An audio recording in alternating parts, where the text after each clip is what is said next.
Here we are demonstrating the MySling Loop amputee sling to be used with above-knee amputee patients. As you'll see, this client can roll over himself quite easily. We place the sling so that the middle of the sling will go down the spine of the person. That's why you need to leave a small gap to roll the sling into.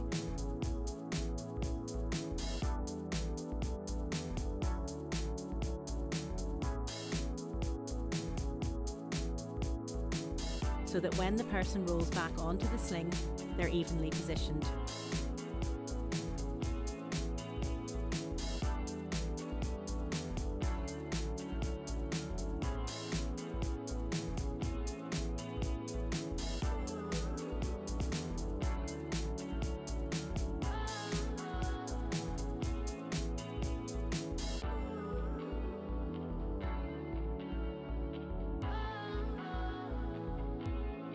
And as you can see, it allows the patient to be in a comfortable seated position.